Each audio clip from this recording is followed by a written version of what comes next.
او بھائی بجٹ کا بطور پارلیمانی وزیر مجھے نہیں پتا کہ اس کتاب میں کیا لکھا ہوا ہے، لیکن آپ نے کیا کیا؟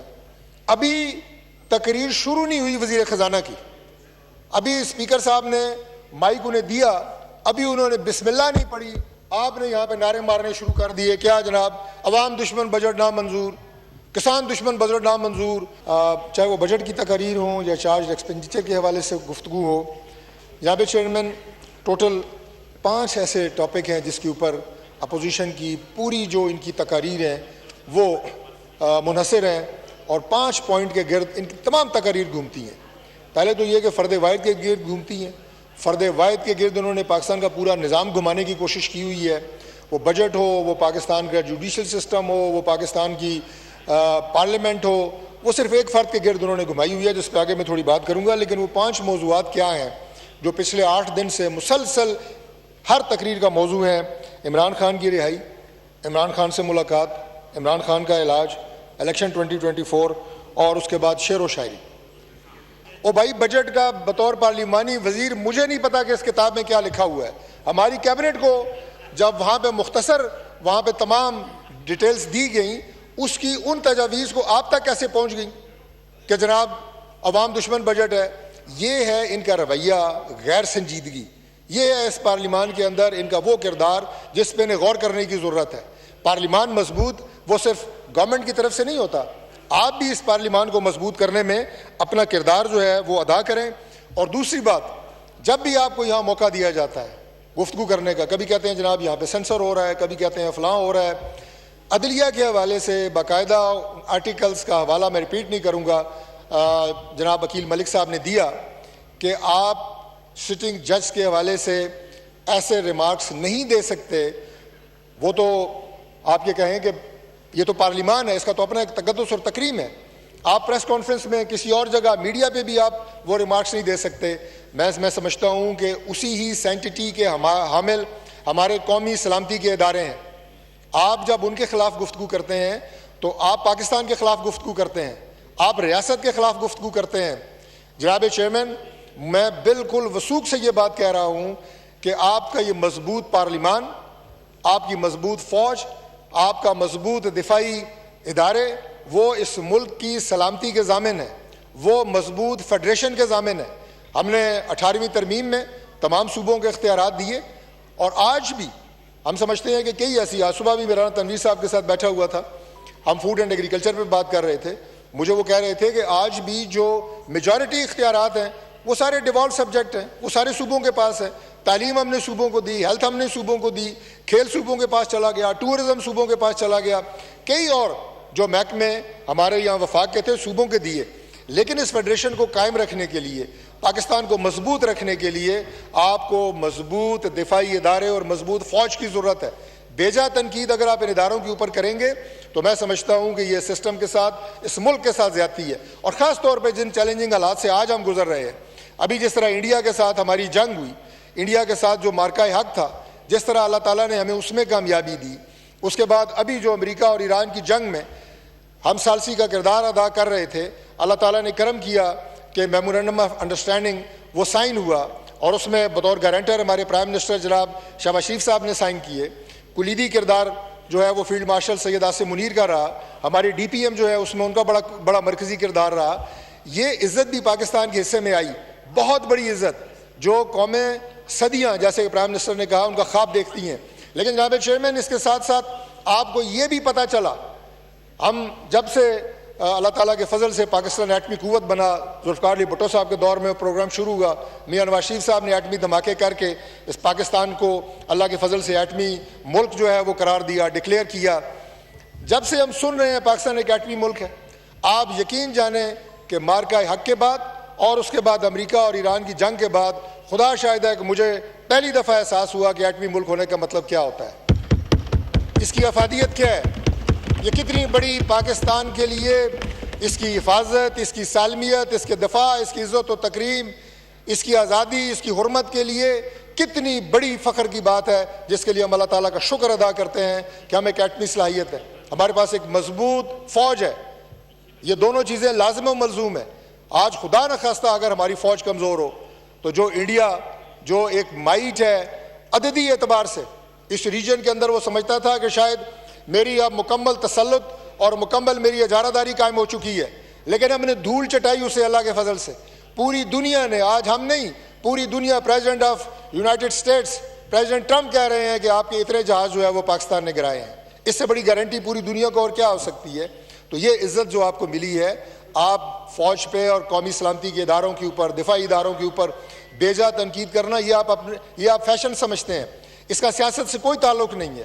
فوج اگر دفاع کرتی ہے تو وہ جو بینچز کے اس طرف بیٹھے ہیں ان کا بھی کرتی ہے، جو اس طرف بیٹھے ہیں ان کا بھی کرتی ہے، چاروں صوبوں کا کرتی ہے، گلگت بلتستان کا کرتی ہے، کشمیر کا کرتی ہے.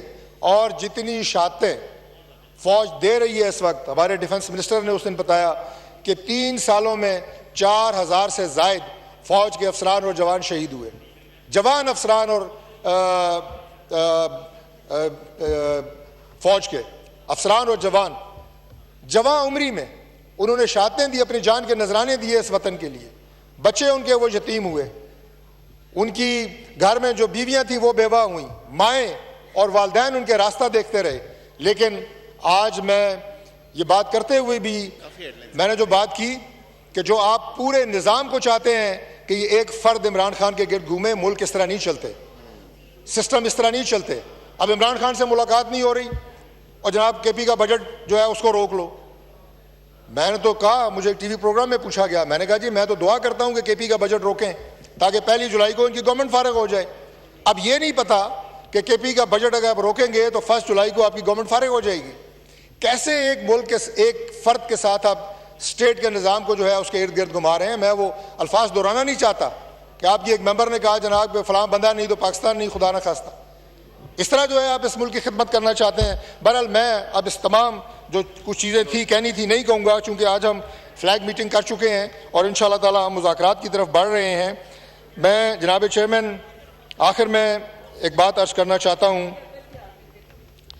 کہ یہ سیاست جو ہے یہ ایک بڑا مقدس پیشہ ہے، لیکن اس کے لیے اگر آپ کی نیت ٹھیک ہو، اگر آپ اپنے کاز اور اپنے مشن کے ساتھ سنسیئر ہو. ابھی ایک بھائی نے کہا کہ جناب ملک بلیڈ کر رہا ہے، میں بالکل آپ سے اتفاق کرتا ہوں، لیکن یہ جو ملک بلیڈ کر رہا ہے اسے سوچر لگانے کی ضرورت ہے. ہم لگا رہے ہیں اللہ کے فضل سے، ہم اس سسٹم کو بہتر کر رہے ہیں. جہاں جہاں کوئی بلیڈنگ ہے اس کو درست کر رہے ہیں، اس کی مرہم پٹی کر رہے ہیں. آپ مزید زخم نہ لگائیں، آپ اس بلیڈنگ کو روکنے کی کوشش کریں، اسے بڑھانے کی کوشش نہ کریں.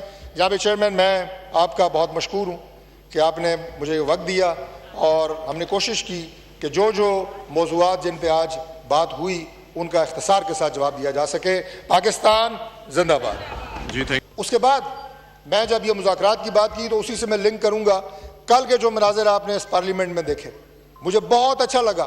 میں نے اس کو ٹویٹ بھی کیا کہ جس طرح پرائم منسٹر آف پاکستان 2 دفعہ یہاں سے اٹھ کے لیڈر آف اپوزیشن کی سیٹ پہ گئے، 2 دفعہ اٹھ کے گئے.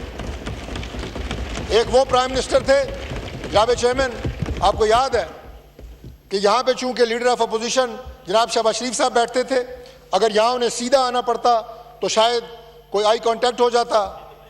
وہ یہ ان کرسیوں کے اوپر سے پھلانگتے ہوئے آتے تھے، یہ خیر صاحب گواہ ہیں، ادھر سے پھلانگتے ہوئے آتے تھے کہ مجھے ہاتھ نہ ملانا پڑ جائے. یار یہ رویے ہوتے ہیں جس کو آپ کہتے ہیں کہ وہ عالمی دنیا کا لیڈر ہے. کہ خواجہ صاحب کہہ رہے ہیں کہ کرسی ٹرن کر کے بیٹھتے تھے. یہ رویے ہوتے ہیں جن کو آپ سمجھتے ہیں کہ وہ بہت کوئی عالمی رہنما بن چکے ہیں.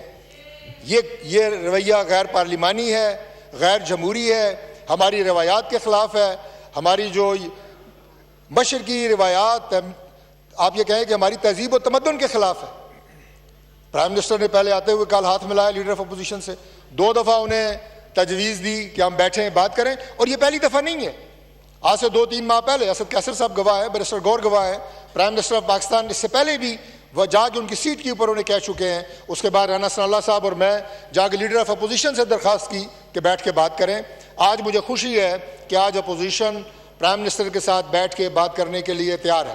کل میں نے علامتاً یہ بات کہی تھی کہ پرائم منسٹر اس کی دعوت کے بعد ہماری ایک فلیگ میٹنگ ہو چکی ہے رانا ثناء اللہ صاحب کی قیادت میں، اسد کیسر صاحب، بیرسٹر گور صاحب.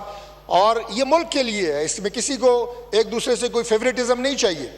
جگہ کا تعین ابھی اپوزیشن کرے گی اور ہم انشاءاللہ تعالیٰ بیٹھیں گے، بیٹھ کے بات کریں گے اور ان مسائل کا حل جو آپ کے 5 نکات میں نے بتایا آپ کی ہر تقریر کا موضوع ہے سٹارٹ سے لے کے اینڈ تک, اس کا حل انشاءاللہ تعالی نکلے گا. اور جناب چیئرمین میں آپ کو یہ بھی عرض کر دوں کہ راستہ اس پارلیمنٹ سے نکلنا ہے.